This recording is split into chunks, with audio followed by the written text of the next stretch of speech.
Welcome to Eat Blog Talk, where food bloggers come to get their fill of the latest tips, tricks, and insight into the world of food blogging.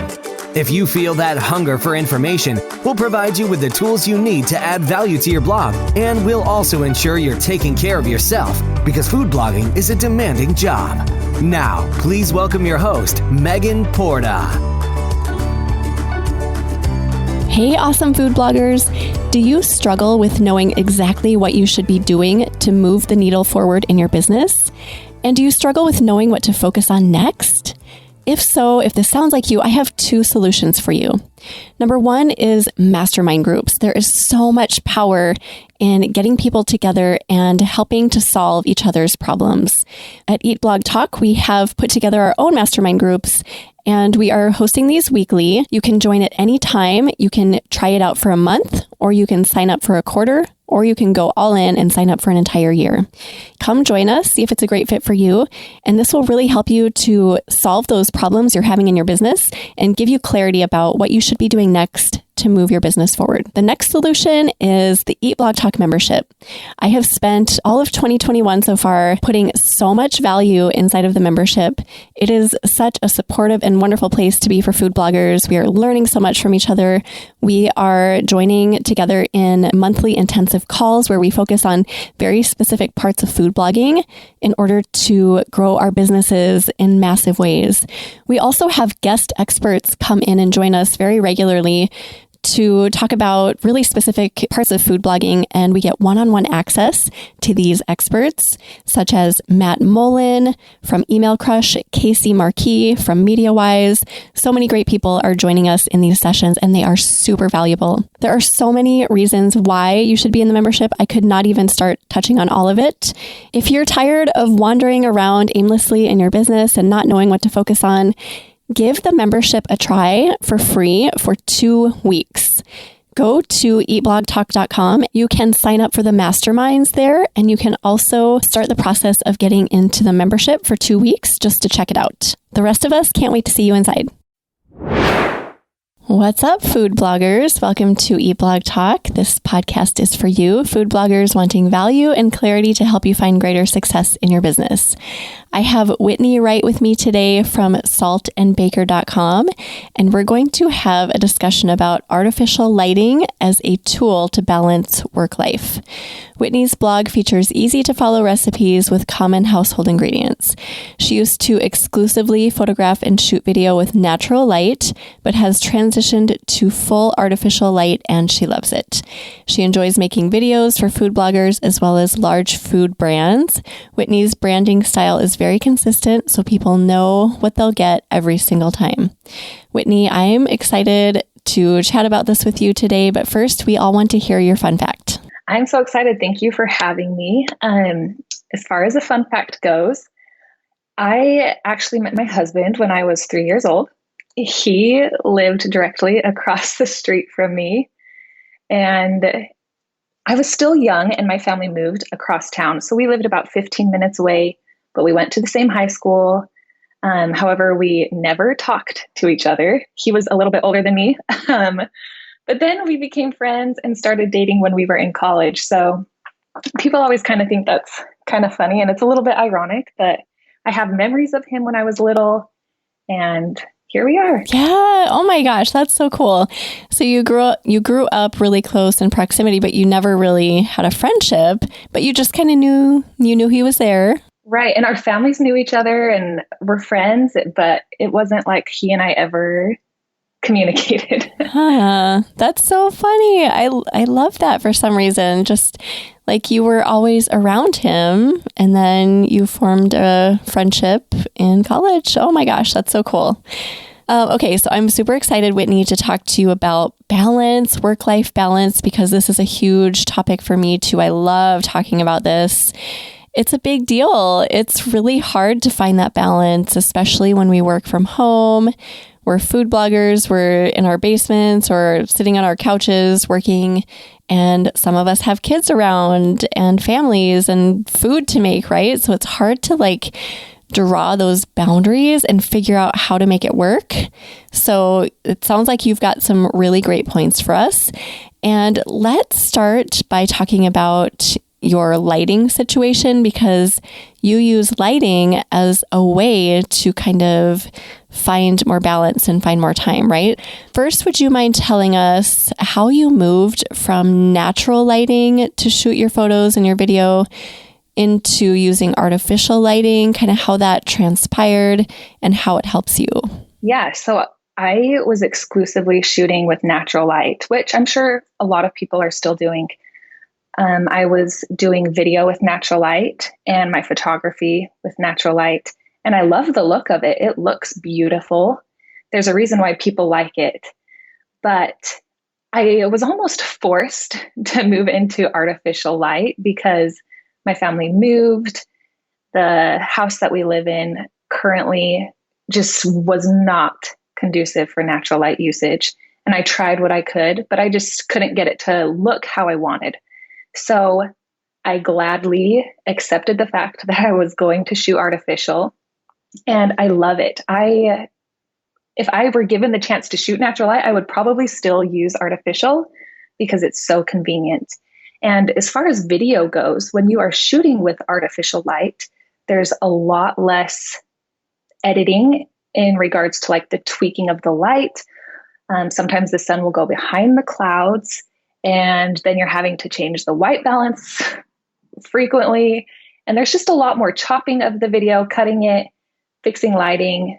So artificial light has really helped make my editing process a lot smoother and faster. And with the photography, I love artificial light because it has allowed me to work when it's convenient.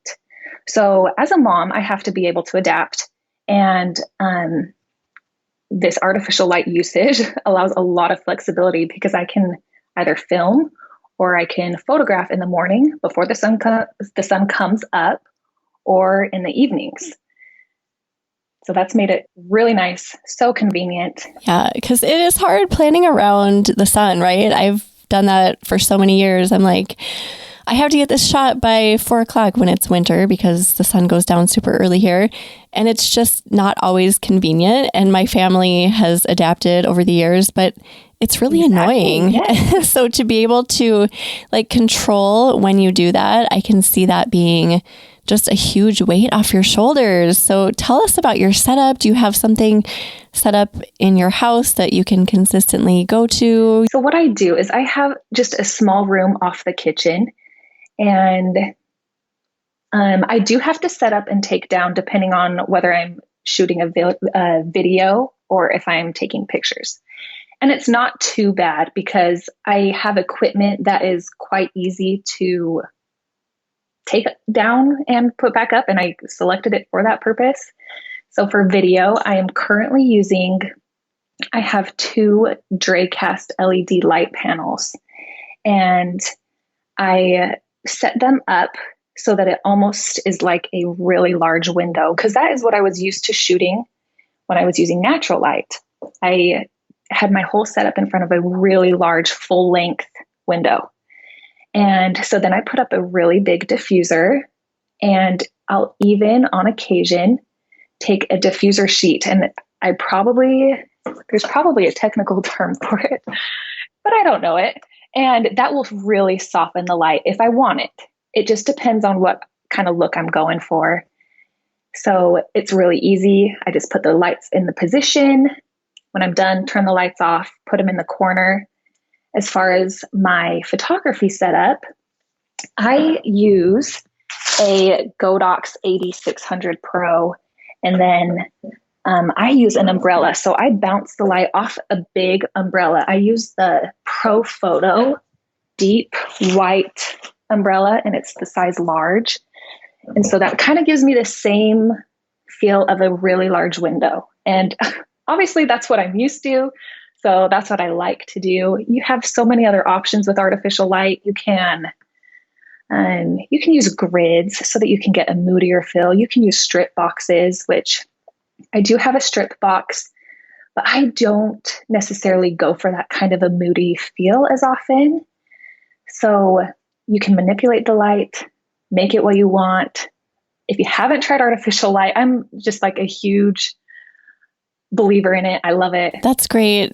I think it's scary to a lot of bloggers, myself included. I tested with it years ago for the same reason. It was just like I wanted control of that whole situation. And I liked it okay, but I agree that natural lighting just is so beautiful. So I do try to use 100% natural lighting now for that reason. But the way you described it, Whitney, it's like very approachable and very doable. You've got 2 LED light panels that you can put up easily. And then it sounds like you've just got a system. So you can put it up, take it down. It's not taking you that much time. It's not a huge investment. Yeah, right. And I know that there's some other people who do video that have like lights from their ceiling. And I have just had to keep mine very simple. So I've gotten comfortable with what I use and the equipment that I have.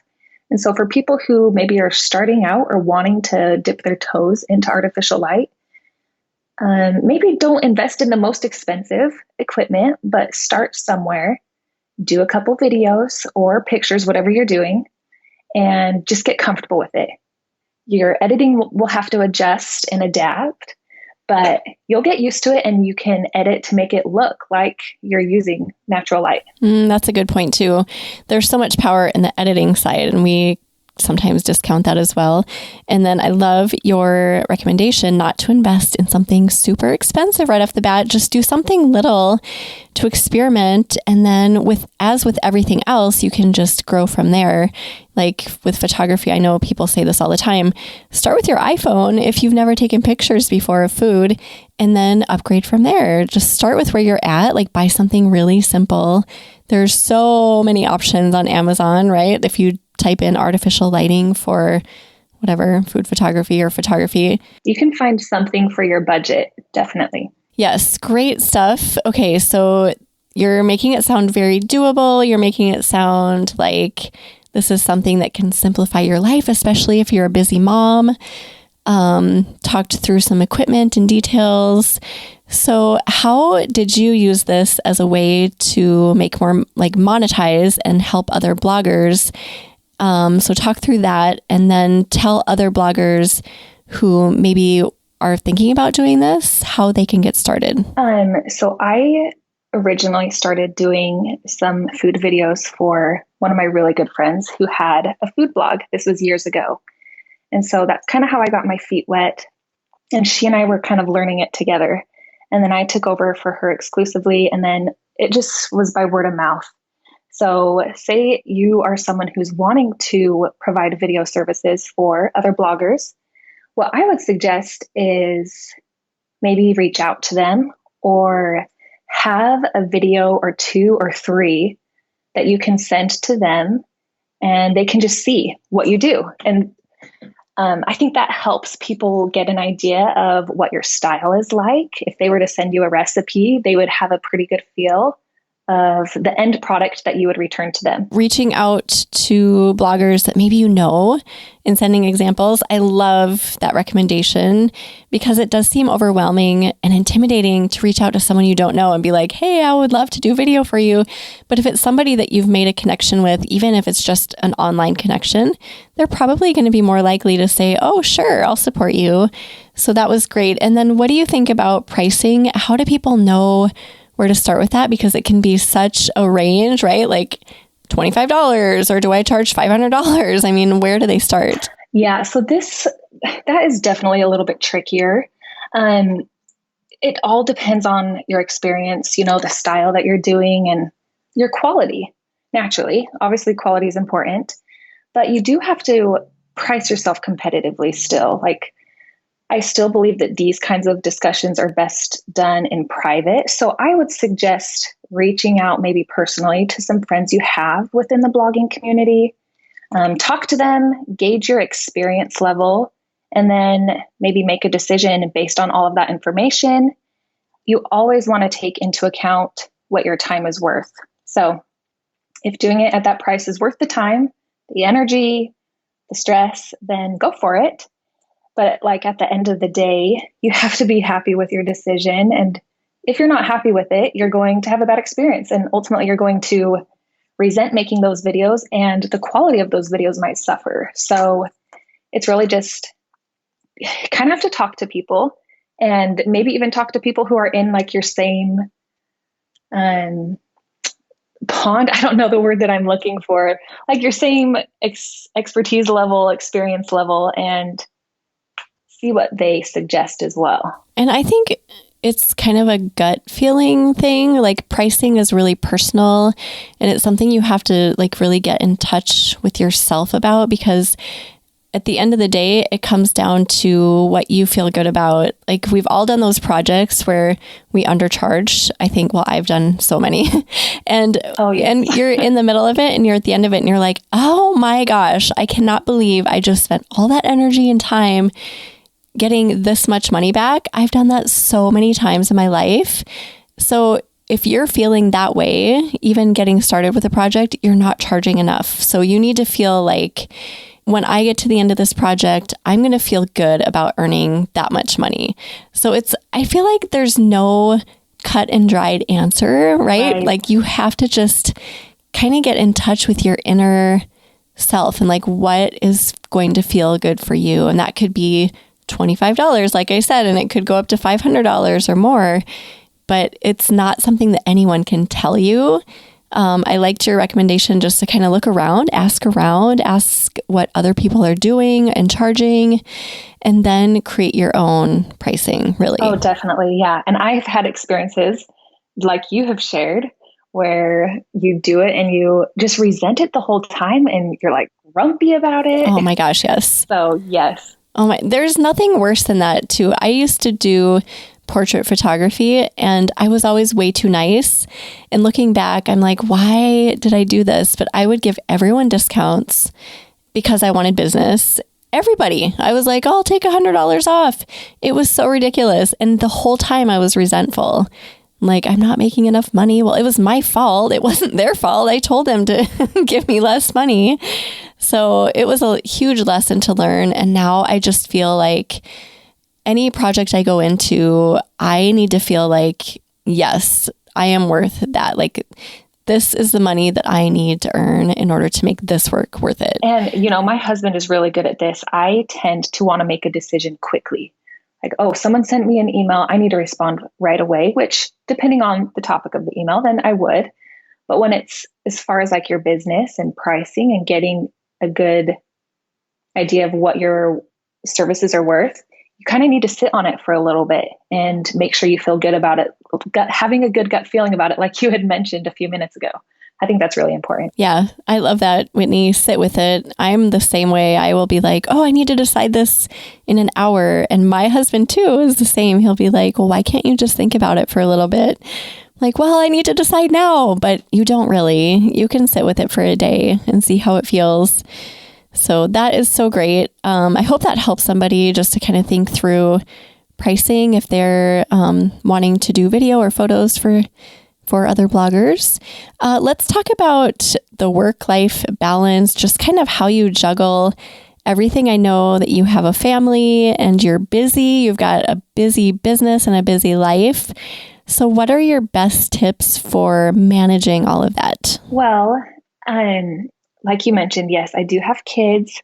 I'm actually expecting my third very soon. Oh my gosh, and congratulations. So, thank you. And my husband doesn't help with my stuff. I know some people are really blessed to have other families supporting their business and their blogging journey, and that's so awesome. But as far as like juggling and balancing life, I feel like I need to give a little bit of background. So growing up, my mom was like always there and always very supportive. She attended like every single sporting event or school thing that myself or my 4 other siblings had.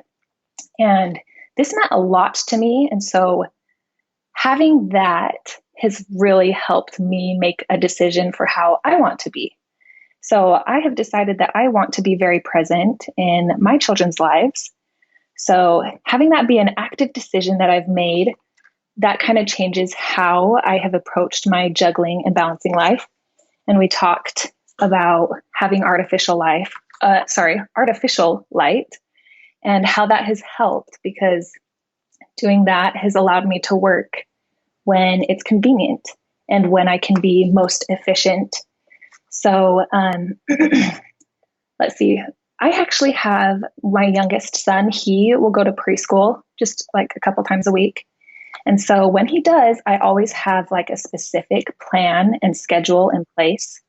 So sometimes I'll even time block, not always, but if I do, I will always give myself some extra space and time for whatever may come up. You have to be flexible, right? Especially when you're a mom. But having a plan and being intentional with the tasks that I want to accomplish in a specific time frame really helps. And another thing is like just working when it's efficient for me, like when I can be the most efficient. So sometimes I would wake up before my kids would wake up and photograph a recipe, which obviously not everyone can do that. But that has been something that I do because I want to be with my kids. I don't want to be completely torn photographing in the middle of the afternoon and they're yelling at me that they need me. The artificial lighting helps with that because otherwise you wouldn't be able to get up whenever you want and photograph. You'd have to wait for the sun to be perfect, right? So that's really helpful. It's totally helpful. So that's been a great tool. I consider artificial light a tool that helps me achieve work-life balance. Yeah, absolutely. I've never looked at it like that, but I love that perspective. And I 100% respect you in the way that you prioritize your kids and your family time. I love that. And it sounds like you and I work very similarly in that we have a plan for when we're going to work. And then we're super intentional about the time we have and the work we do. I am the same way. Like every day I have a plan for the next day. I know when my boys are at school and I make the absolute most of every minute of those days. Even if I feel like crap, I sit down and I work until they're home. And then they're older, it sounds like they're a little bit older than your kids, but I still want to make time for them and they are my priority as well.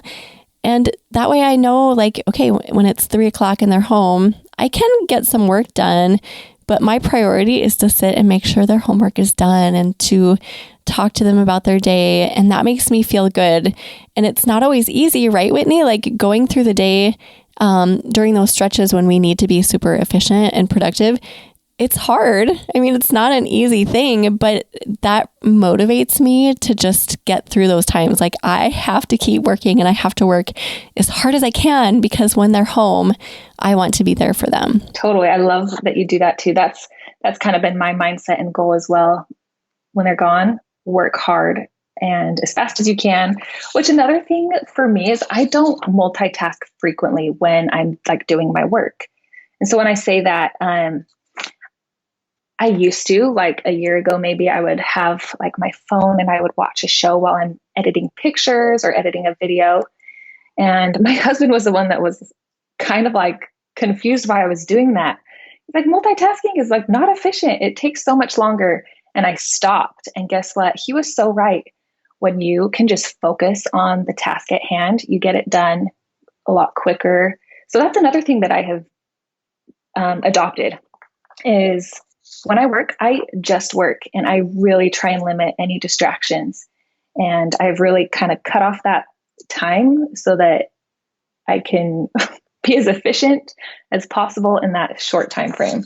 It takes energy to absorb information. And I've learned that too over the years that I can't be as efficient as possible when I am absorbing something else while I'm working. And it actually depletes me much more quickly. So it's strategic, I think, to work and just work. And you're preserving energy, you're preserving brain space for the important stuff, your kids, later by doing that. So I love that. Multitasking is like a silent killer of our business. Yeah, it can be, definitely. At least for me. I know some people can really thrive off of it. So that may not be advice for everyone, but yeah, I mean, there is a time and place for multitasking. Like when I'm getting dinner ready, I try to do, all the things like making lunch for the next day for the boys. And, there's a time and place for multitasking, but when you're working, I feel like you need to focus on your work as much as possible just so that you can be done whenever you want to be done. Yeah, exactly. I agree. I would love to talk to you about this concept of like time basically expanding to fill the time you allow for it. So the whole concept of Parkinson's law, I don't know if you've heard of that, but work expands to fill the time available for its completion. And we talked before the interview about this a little bit. You allot so much time and that's how much you're going to spend on it. My husband, I talk about him a lot, right? He's a great person. So love him. He is just full of all the knowledge, but he loves to refer to blogging as like a gas. And it's so true. When he had first told me that when he kind of gave me that imagery, I was like, oh my gosh, it makes complete sense. Blogging is like a gas because it will fill up whatever size container you will give it. And if you don't give it a container, it will fill up your entire life. So you have to set boundaries. You have to kind of make sacrifices. I'm sure we all think I can get more page views, traffic, and make this more profitable if I do like X, Y, and Z. But at some point, you have to intentionally decide not to do what everyone else is doing. And basically, you're choosing balance over success. And not that you can't be successful, you definitely can, but it's kind of having that boundary and setting those boundaries so that you can be better balanced and have that work-life balance that so many people say they want, but it's kind of hard to put the brakes on, right? It is. It's so tempting. Like, oh, I could get more traffic if I just worked 2 more hours tonight. But it's actually what I found is it's counterproductive because when you work those 2 more hours, you're really not as efficient. Like your work time is like maybe, for me, it's like 40%, sometimes less. So then the next day you might be a little bit ahead, but is it worth it enough? Most of the time, the answer is no for me. So I've just stopped. I've stopped working in the evenings. I used to do that every night, Whitney. I wish I could get those years back, but I used to open my computer when I was hanging out with my husband and I wasted all of that time and I didn't need to. And now I'm just like 5 o'clock, I'm done. My computer goes down. I'm going to be way more efficient tomorrow if I do this. No, I 100%, I have been in that same situation. And even here and there, I definitely struggle because you hear or you know that so many other people are doing so much more than you. And like, oh, if I could just do that, maybe I would have the amount of traffic they do, or I would be just as successful, or whatever like your train of thought is. But you have to do what's right for you. And that answer may be different for everyone. Obviously, the way I approach my work-life balance may not line up with other people's approach, and that's okay too. But one other thing I was going to say, so with like setting boundaries, I know social media is a big one. And so when I am kind of in my working zone, I like keep my phone in the other room. And there's a piece of advice that I heard from someone in regards to social media, and it was to have a plan of action and be purposeful with your time on any of the platforms that you are using. And I've loved that because it's kind of changed the way I approach it. So I don't go and scroll. I just try and, okay, what is my purpose for today with this platform? Let me do it, be done with it, and not linger longer. So ahead of time, before you go into it, you have kind of a plan. You know how much time you're going to spend.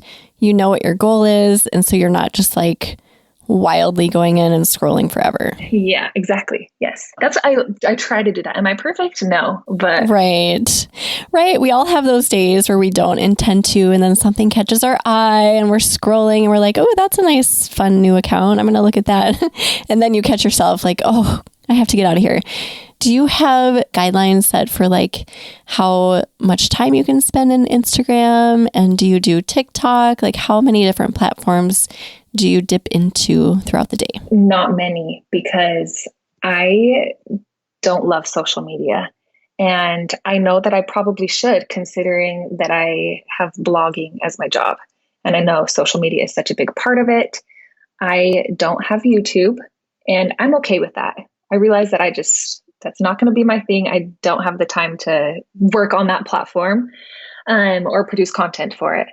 I don't do TikTok. I guess I should just say what I do. That is Pinterest and Instagram and a little bit of Facebook. And I guess I don't know if this is a good thing to admit or not, but I have set up my Facebook so that it is strictly business. So when I get on there, the only things I see in the home feed are blogging related. And so I get on there and there's really no distractions because I only see blogging related things. So I'll go and drop like a link to one of my recipes and maybe a roundup group.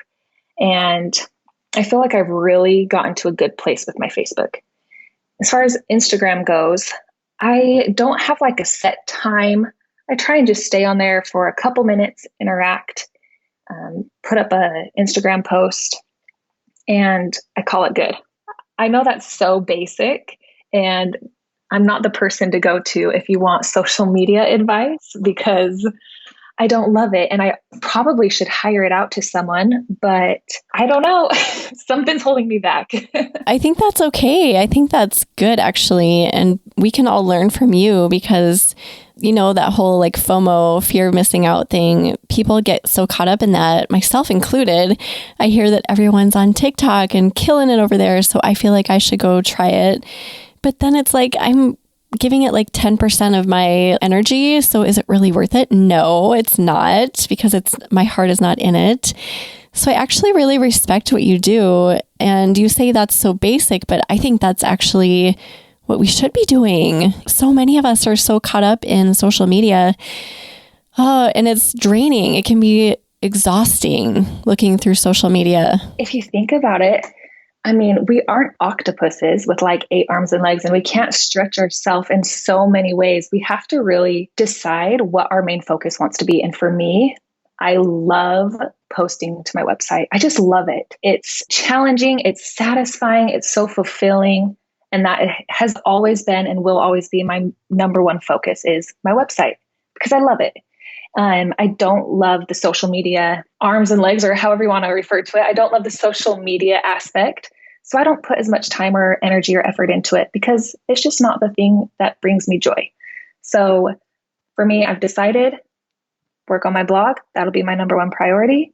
And if it changes, then it changes. And if I grow to love doing Instagram, then maybe I'll put a whole lot more time and energy into it. But right now, that's kind of where I'm at. If you love a certain part of it, that's where your energy should go. You shouldn't have to force the other parts so much. So being basic, I think, is totally okay, Whitney. I love that you do that.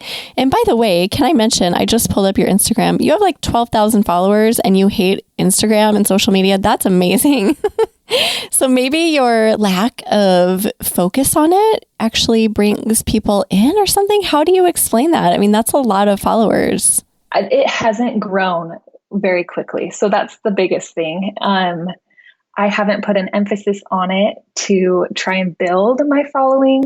And I know that being active on Instagram stories is pretty important to getting that growth. And it's hard for me because here we go to boundaries. I don't want to share too much of my personal life. Like there's work and then there's my personal life. And I don't want my personal life to intertwine with work life too much. It's hard. I would love to see the following grow, but to do that, I know you have to put in a lot of the effort. And I guess I just haven't done that, unfortunately. Well, good for you. I think this is all just so awesome that you have your priorities straight. You know where you want to spend your time. You love your family and your children, and you want to put your focus there. And you've just figured out a way to make that work and get your work done and be efficient with your work. I know it may not be a common opinion, but yeah, that's kind of the way I have approached working and my personal life. So once you can figure out that balance, I mean, it's never figured out, right? I mean, we're always tweaking and working, but once you can kind of get a handle on it, things get so much easier. It's like your work and your life is like everything's working with you instead of like, I never have the time for my family or I never have time for work. So if you can just like figure it out a little bit, this magic opens up in what you can accomplish and how you can spend your time. The hardest thing for me is I tend to be a workaholic and I want to do more. And the hardest thing for me is cutting back. So like, oh man, if I could post like once a day, that would be so cool. I would love to, but it's just not in the cards. And if I did that, everything would completely go out of whack. So it does come with a lot of sacrifice and you have to be okay with that. But you also will realize that it's a good trade-off. You're not losing because you're actually gaining in the end. So true. I love those words. Oh my goodness. And it's like you do have to be a little bit disciplined, right? With what you want to do, because I'm the same way. I will say like, oh, it'd be so cool if I could do like one post a day, like you said, or publish one episode a day. I've had those thoughts and I'm like, no, Megan, step off. Like you've got to rein it in and you can't do it all. So you do have to be really kind of strict with yourself as far as what your boundaries are.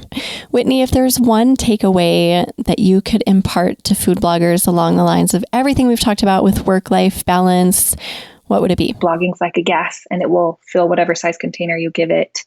And if you don't give it a container, it will fill up your life. And so if you are looking for a better work-life balance, think of that and really sit down and decide how you could make that balance work, whether that's taking up artificial light rather than using natural so that you can work at more convenient or efficient times of the day. That's a great tool. So I guess that would be kind of like my short takeaway. I love it. Thank you so much. Thank you for being here. This was so fun. What a fun chat. This is right up my alley. Something that I think is so important to talk about in our world. There's so much information in our worlds. Like we can absorb all the SEO and the Pinterest and the strategic social media things. And like there's all the things that we can learn. But almost more importantly than any of that is this topic, like figuring out how to balance and take care of ourselves and prioritize the right way and focus on the people we love. And we need to be putting our emphasis here even more than the SEO strategies. You mentioned that you had a favorite quote that you wanted to share, so we want to hear it. So this is something that I also think about quite frequently. And it's a quote that my husband always says, and that is, sometimes money costs too much. And this really helps me keep things in perspective, especially going along with kind of the things that we talked about today. But I know sometimes today it feels like the world is maybe overly money hungry, and it can seem like the end goal is the accumulation of money. So this quote helps me realize that money is not the end goal. It's not the end point. Money is a tool. And because it's just a tool, you want to make sure you're not giving up things you care about most for a piece of green paper, essentially. Oh, love it. What a great way to end. Thank you. I think I need to meet your husband. He sounds like such a wise man. He really is. Maybe you should have interviewed him. Yeah. Next time, tell him he's up next. Yeah. We'll put together a show notes page for you, Whitney, and just put all the takeaways in it. There have been so many great ones. And if anyone wants to go peek at those, you can go to eatblogtalk.com/saltandbaker. Whitney, tell everyone where they can find you online. So I blog at saltandbaker.com. That's really my big go-to there. And you can find me. You can get in touch with me. Send me an email if you have any questions. And obviously I'm on social media on Instagram at I'm just at saltandbaker. Sorry. And that's about it. That's kind of what I do. I'm not all over the internet, just a couple places. No, I love it. That's perfect. Well, thank you again so much for being here, Whitney. It was a pleasure to have this conversation with you. And thank you for listening today, food bloggers. I will see you next time. We're glad you could join us on this episode of Eat Blog Talk. For more resources based on today's discussion, as well as show notes and an opportunity to be on a future episode of the show, be sure to head to eatblogtalk.com. If you feel that hunger for information, we'll be here to feed you on Eat Blog Talk.